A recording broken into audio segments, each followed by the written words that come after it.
That's not even me. That's not even my brother. Every time I watch that video, I cringe. I just want to get a hammer and bash my head with it. It's that bad. So it's been about 6 months I've been able to put up with it. So hopefully when the new apprentice come on, we'll have to watch it ever again. So it'll be all good. First of all, I just want to say that I feel very honoured to have been asked to come deliver a talk to you guys. And I just want to say that you guys should feel very proud of what you achieved. But I just want you guys to remember, this is just the start of the journey. It's going to get tough, but it's going to get easier in the longer term. And today's talk is all about hard work and self-belief equals success. Now, I'm going to relate it to myself, which just happens to be my favourite subject. Not talking about myself, just how I roll, you know what I mean? So I've had it tough over time, growing up, and obviously, hopefully in time I get to inspire you guys. So if I go to next, that's quick. So today's agenda, I'll be delivering a 45-minute talk, about 15 minutes, any questions that you guys may have for me. Be easy, don't try and grill me like the Wall Street did. I'll be explaining about my life, my struggles and sacrifices. I have to talk about the apprentice experience. I'll talk about what I did after the apprentice. And one thing I want to mention as well is just, I had a lot of people come say to me in the beginning, you're so passionate about life, and when you especially do your talk, you'll be successful. The reason is because it's my life. I've had it tough, and I know how hard it is for someone to come from a nobody to a somebody. Now, if I can motivate people to talk about my story and let them know that hard work does equal success, that's what I want. Yes, there's money objectives in it, but I just want to show people who come from the same background as me that you can be successful, and it is really easy. All it takes is a little bit of hard work. So,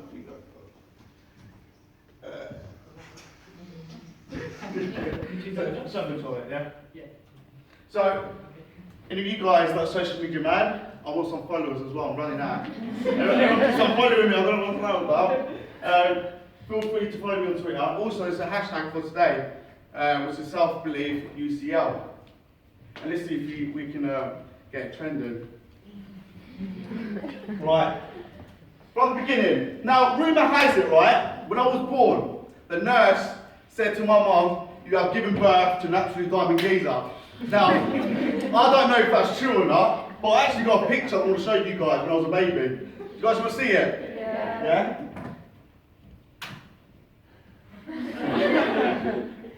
That ain't really me, but it could be me. But yeah, I was a diamond geezer. So Kosovo. Now, on the back of the apprentice, everyone knew that Mergim was a refugee, come over from Kosovo and come over to England. After the apprentice, so there was a lot of people that wanted to know about my journey from Kosovo to England.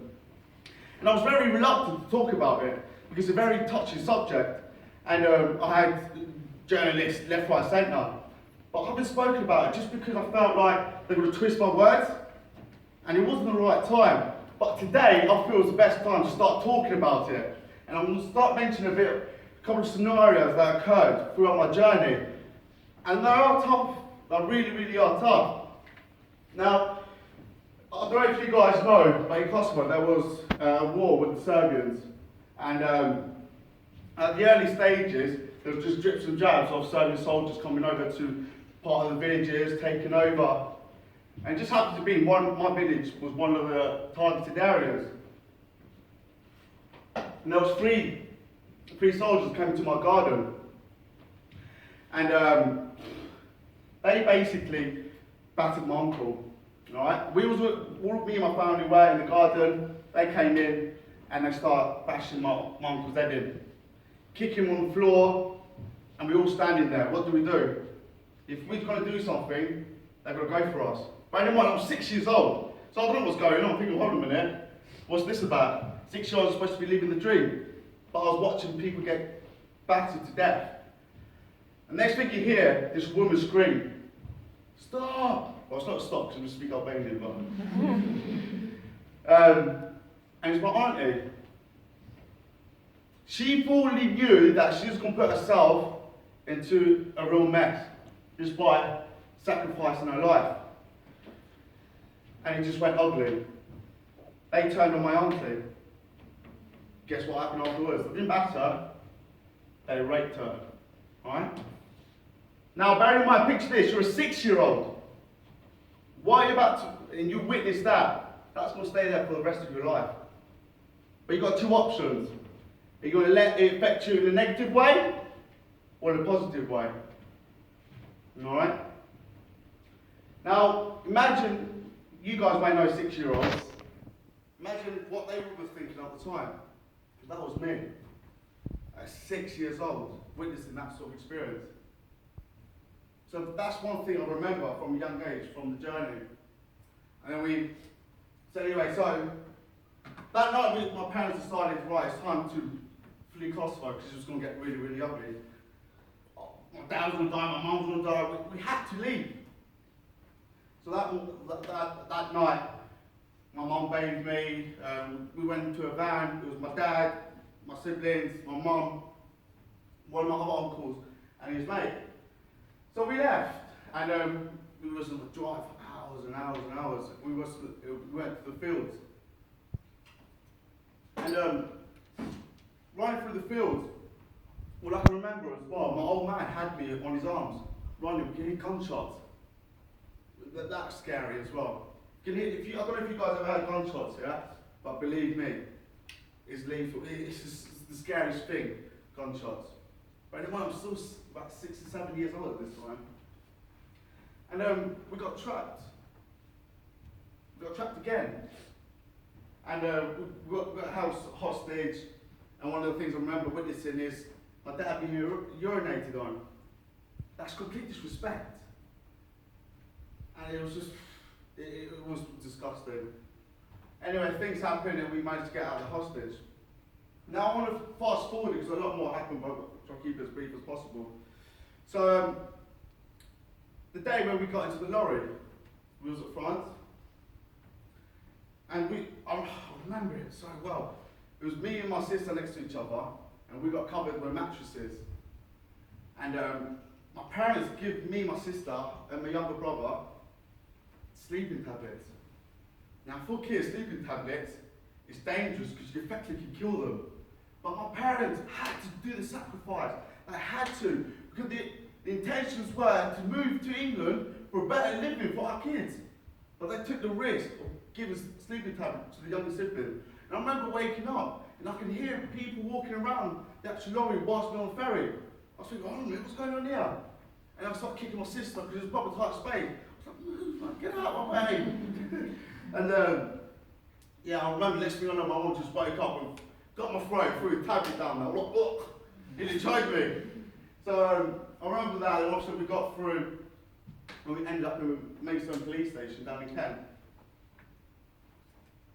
And that's that really. So obviously they took us to a hostel, took us to bed and breakfast, and then we got housing. But one thing I do have to say, when we arrived in England, the police, they were absolutely phenomenal. Absolutely phenomenal. They looked after our family so well. They're giving me chocolates. I remember chocolate. Chocolates were just sick. And gave us chocolates, sweets, and all sorts really. So anyway, so got to a hostel, B&B, and we finally got some housing. And that's where life began. I'm going to fast forward to secondary school. Now you think your kiss, trainers, what's the begin on about? Believe me, it all makes sense in a minute. I hated secondary school. I really, really hated secondary school. Has anyone in here heard the term freshie? Yeah? That was me. Over here. I was that freshie. I used to get annihilated at school. Secondary school. I hated it. I don't know what it's like nowadays in secondary schools, but back then, you had to have the crispest trainers. Your trousers would look sick. Your blazer top, because we had blazers in my secondary school. And I had a charity shop blazer. I had ankle bashers. My shoes might as well just be in plimsolls, you know what I mean, or flip-flops. Practically the same thing what I was wearing. And it was so hard to fit in, because I was a complete outsider to everyone else. Everyone was brought up very well, they had the best clothes, best things ever. And I used to get bullied, I did. I remember one time, right, my parents bought me this jacket. It was like a leather jacket and it had a white fur. I thought it was sick. I was like, yeah, going to school, yeah? Start showing off at school, hopefully I can make some friends out of it. Nah, I took the piss. Honestly, they thought they was going to be a pilot. Don't you ever see those pictures, yeah? With black leather jacket with a white collar. I used to look at a pilot jacket. I used to take the piss. I used to be called Mowgli, Jungle Book. Oh, I've had it all, believe me, I've had it all. And I thought, no, I'm going to fit here. Oh, what am I going to do? But anyway, I was like, this was year 7. How old would you be, 7? 13? Yeah. And then the only thing I'd go for me, football. That's the only way I could make friends. I used to smash everybody at football. We used to play kick ups and headers and that. Sick. We would play for the football team. Sick. We used to smash it, didn't I? And that's how I started making friends. But apart from looking good, now let's talk about the trainer first. There was another, so apart from the jacket, we took the trainer. So everyone used to come into school, yeah, my dad's with some sick trainers, £40, like Nike and that. In my head, I was like, oh my days, man, where's the day? Where's the day? I want those trainers. So I thought, I've got to show off. Everyone's showing off, so I'll show off. My dad bought me some trainers. Exactly like that. Honestly, they were like that. Took them to school the next day, well, they were silver. That's what style, but silver, flashy. So if the sun shines on it, you'd be like, wow. I took them to school, and I was like, yo, you got sick trainers? I'm like, yeah, my dad got them for 50 quid, bro. I'm like, yeah, it's sick. He's like, I was feeling like a top boy there. I was like, yeah. 2 weeks later, guess what happened? One of the lads went to the same shop and saw my trainers. Came in the next day at school. Everyone's there. He goes, McGim, how much did your dad buy you those trainers? 50 quid. What are you lying for, McGim? I'm like, I'm not. The £5 I saw them. Oh, he crushed me. Literally crushed me. I'd rather someone shoot me there than me standing like in front of these guys. It just felt my whole world was just crushed. From being like, yeah, I've got sick trainers to, that's what it was like. That's when I knew I've got to change something about my life. I'm going to be a somebody. I ain't got nothing, but watch me. I'll be somebody. And that was my mentality straight away. And I talk about the kids as well. Everyone had a girlfriend. I had no girl. I had no game. No one liked me. But somehow, I brainwashed this girl to like me. Somehow, I don't know what happened. She must have been desperate. Come over, babes. I'll sort you out. So anyway, I must get a girlfriend. But it's funny, right? I used to be scared of her. I did. I used to be scared of her. So every time I used to see her, I used to run away. Like, I remember walking out the canteen, I used to see her, I'm like, shit. I used to run away from her. Have any of you guys seen that RS documentary? Yeah. Have you seen how he runs away? Yeah. That was me when I see this girl. And yes, I used to run away from her. And then I remember it was in IT. Bear in mind, we haven't kissed or hold hands or anything. But in IT, she sent me a note. Said, oh, let's go for a kiss and that. I'm like, yeah. And then I'm like giving her nose back saying, yeah, kiss. My heart was proper pounding, proper flapping it. Thinking I'm about to kiss a girl. What do? Do I go for a tongue? How do I do it? So anyway, she goes, yeah, lunchtime behind the tech block. I'm like, yeah, meet you there.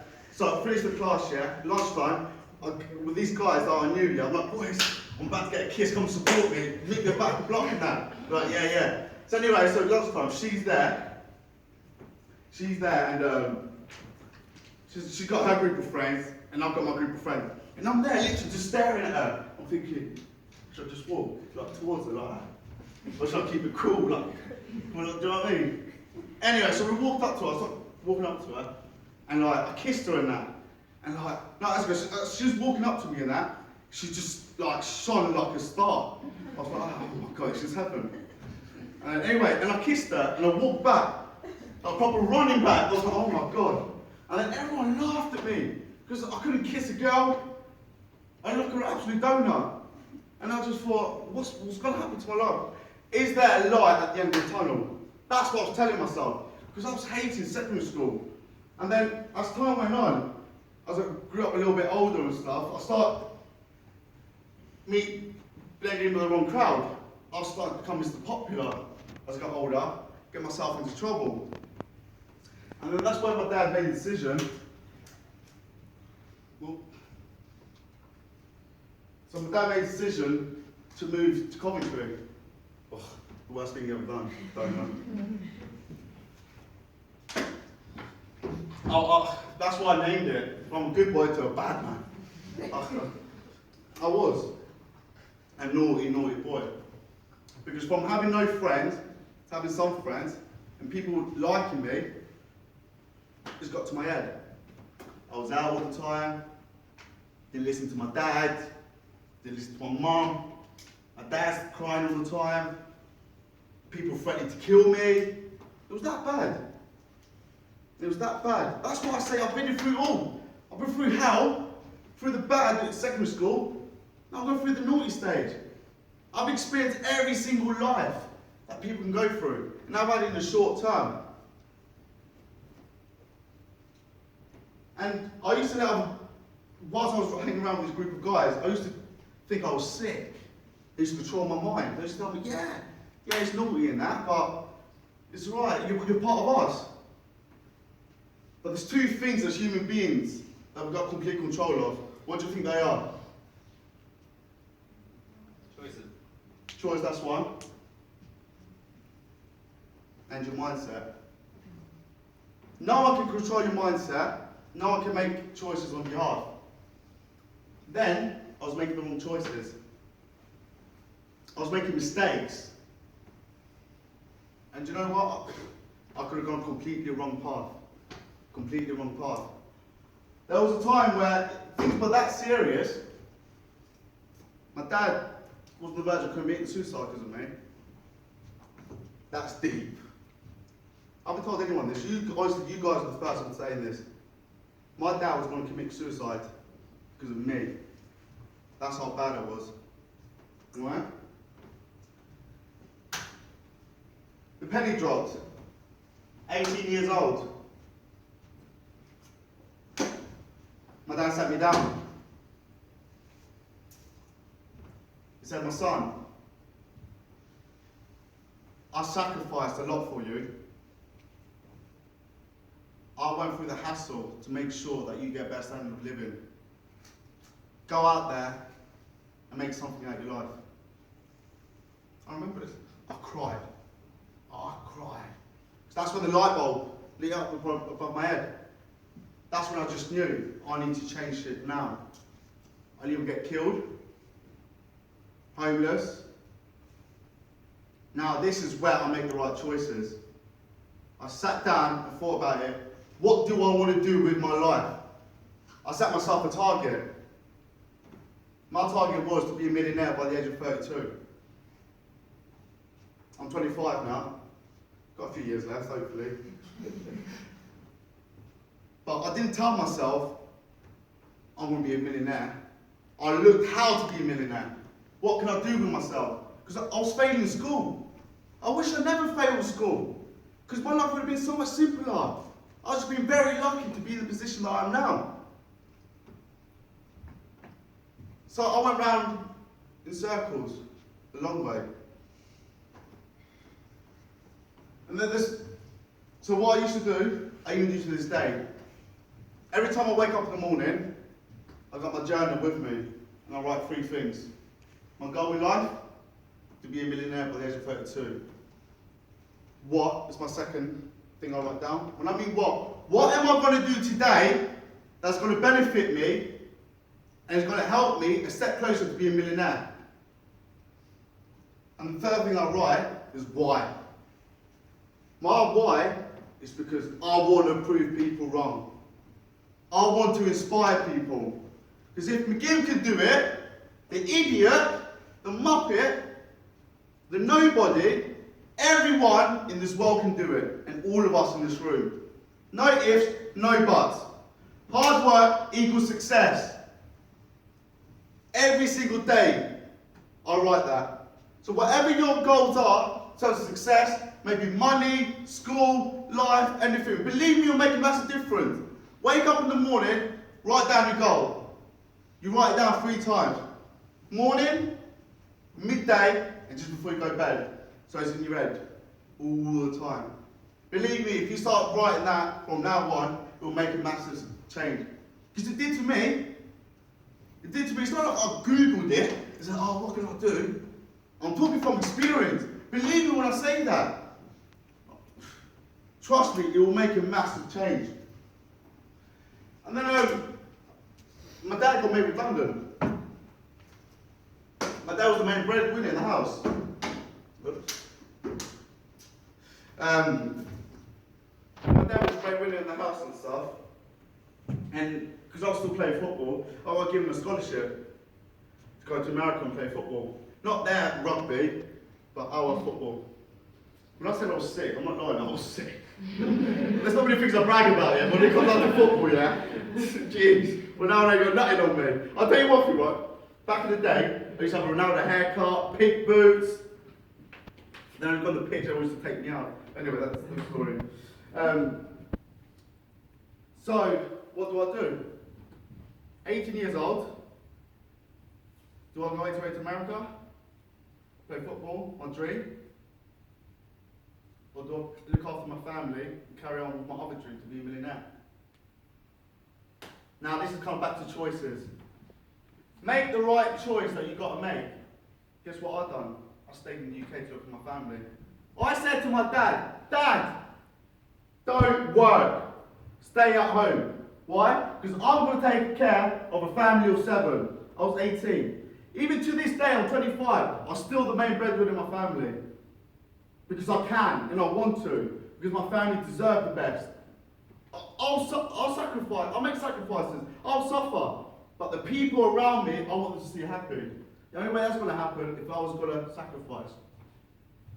I had 4 jobs at once. One job was I was knocking on doors, RSPCA. But you wouldn't get those salespeople knocking on the door. I just want to donate to RSPCA. That might be me. I used to love like the women in there though. Oh, imagine the cats with your donation. Oh my God, yeah, I'll donate. It was just easy. The second job, I used to work at a football stadium being a waiter. Third job, I used to go and teach kids to play football. The fourth job, I used to go, door knocking and clean people's windows. So I used to get my ladders, go around people's houses and say, they were clean windows. It was grafting. I wasn't seeing no one. I had no time for my family. No, nothing. But it's sacrifice. Believe me, every sacrifice you will make will benefit you in the longer run. It will do. Guess how much I was earning at the age of 18? £5 a month. At 18, I was balling. I was living the dream, but I couldn't spend it. I had to feed the family of 7, including myself. I had no friends, no nothing. But then I was killing myself, slowly. My dad said, you can't carry on like this anymore. You need to slow down. Now this is where we come to the other thing. I wasn't really having any friends. I was applying for jobs. Guess what employers were saying to me? You're not good enough, you're too young, we don't believe in ya. And I'm like, I'll show ya. Because my mouth is the biggest asset. I could talk forever, as you probably can tell. And I thought sales is the only job for me. So I can make as much money and I can use my asset. People didn't believe in me. I had to work for free in the sales role. Take me for free. Work my socks off. Wake up really early, finish late. That was what I used to do every single day. And there were still people in my life around me saying, Mergim, you'll be a nobody. And I'm thinking, oh my God, can I do this anymore? It mentally drains you. It really, really does. But it's all worth it at the end of the day. It all comes together and you benefit from it. So, The Apprentice. Obviously, I went through my stage of working really hard, trying to make something of my name, and I wanted more. I just wanted more because I'm just so passionate about my goal and the reasons behind it. I wanted more. And then I saw the advert for The Apprentice. They all went down in.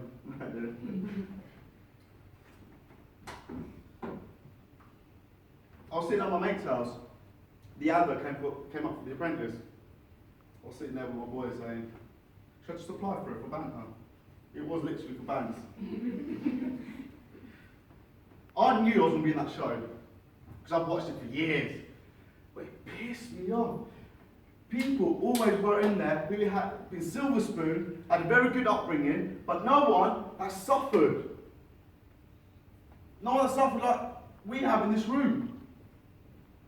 So they need a different character. And for that reason, I knew I was going to be on there. So when I applied for it, it was easy. Get the application form. One of the question application form, he said, why should you be Law Sugar's business partner? Guess what I wrote? Well, unlike the rest of the other Muppets, I would actually make £1 million. And I was proper cheeky on there. I put my personality through. Because the goal in life is get people to like you. Be yourself. People buy off people. Don't pretend to be something that you're not, because you won't get far. Because people see straight through that. So anyway, we went through the whole audition process, blah, blah, blah. They gave me a call and they gave me on TV. I'm like, yeah! I cried. I cried like a kid. I did, honestly. I just couldn't stop crying. And my mum said, why are you crying? But the thing is, I wasn't allowed to tell my mum where I'm going. No one's allowed to know. And guess what I said? Mum, why? It's too hard. I can't handle it, Mum. She goes, is that tough? Oh, my boy. I'm my mummy's boy as well. She goes, oh, my boy, what do you want to eat? I'm like, give me, come out. I wasn't allowed to tell her, because everything had to be a secret. So, got ready, done my business plan, blah, blah, blah, went on the show. I want to tell you something, no one knows about this neither. So, I don't know if you guys did watch The Apprentice, but when we first meet up, you're on the reception bit, this part I'm going to tell you didn't get aired. I wish it did, because if it got aired, I would have been an absolute legend, trust me. I'll tell you why. So anyway, so we, in the reception, and there's people rolling in, and I'm there proper sizing them up. I'm like, yeah, you're having it now. And when people all suited and booted and all that, right, you're nothing. Like, I'll eat ya. You know what I mean? The street came out and I'm like, what, bro? Say so. And I was thinking, yeah, he wants it, you know. Proper get was psyched up. Then the receptionist goes, Lord Sugar will see you. So I got up, I'm like, sat down and had the best seat in the house. I literally face to face with Lord Sugar. And he goes around and starts picking on everyone, saying, oh, your CV says this, blah, blah, blah. Then he comes to me, and I'm like, yeah, he's having it. I'm going to stamp my mark right away. He goes, begin. What's this that you've written down that you seduced a woman by claiming that I'm your nephew? I didn't really, but I'd say some stupid thing like that. He goes, I just want to put it out there. You are not my nephew, and I'm not your uncle. I'm like, I know the this. Guess what? First words I said to him? Well, to be honest with you, Lord Sugar, it's a good thing she didn't believe me anyway. She thought I was too good looking to be related to you anyway. Now imagine everyone's face in the room. The loudest, ooh, and the longest, he just kept going, ooh. And Lord Sugar's face was like that. I'm like that. Yes, Mergim Butaja, get to know. And yeah, so as time went on, I started building a really good relationship with Lord Sugar, the other candidates. But deep down, because sometimes in life you have to be realistic, okay? I knew for me to win The Apprentice was going to be very difficult. But there's one thing I wanted out of that. That was the experience. I'm still young and always learning. I'm still young and always learning. And I thought this show is going to help me develop me as a person. I was a bit of a geezer as well. I'm still now, but not as much as I did before. And I learned a lot about myself. Literally, the experience was just absolutely phenomenal. It's just unreal. But you got to remember, over 100,000 people applied to be on that show. I was one of the lucky 18. That's luck. Some people say, oh, you created your luck. Yeah, but, like I said earlier, I went round in circles to get where I am now. I could have gone the straight path. But that's because of my choices and my mindset. So if all of us in this room make the right choices and be mentally prepared and choose the right mindset, you don't have to go in roundabouts. Alright? So, yeah, I got fired for DIY. I didn't know it was a DIY thing. I thought it was about business. So, and that's that really, but it was just great. It was a phenomenal experience for me. So life after the apprentice. What's going on?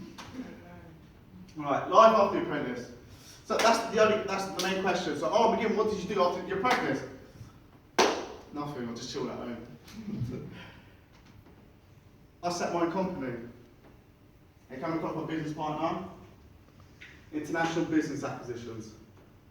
This was the perfect time to set my own company. Because previously, I was running businesses in the past, but they were side projects to my full-time job, because I couldn't afford to just focus on business itself. But because of the sacrifices I've made, it helped me longer term to have my own business partner. I was very lucky to come across my business partner, Jamie. We locked heads together and we thought, right, let's grab the bull by his horns and let's give it a bash. Whatever happens, happens. We ride together, we die together. That's the mentality we have. And believe me, it's been tough. It has, honestly. It's been tough. People think, oh, Mergim, you've been on TV, you've got loads of money. Believe me, I was broke. I was, honestly. I ain't gonna lie. Speak to other people, I can tell you what not. But I'm real. I'm gonna tell you, I was broke. I was broke. Bearing in mind, I just set my company while the apprentice was on. I had to deal with the pressure of the apprentice. So literally everything was coming at me. I had no money at all. So bearing in mind, when I was going to the apprentice, I didn't get paid for it. It's taken me 12 months to be back in a good position. There was times where my mates were going out, couldn't go out. They were buying clothes, they were eating out, drinking, whatnot. I couldn't do any of that because I was just working and working and working on my business. But guess what? I don't need to as much now because I've put the effort here. Now the success is put over there. But that's all because of hard work. So if all of us are going to sit here and think,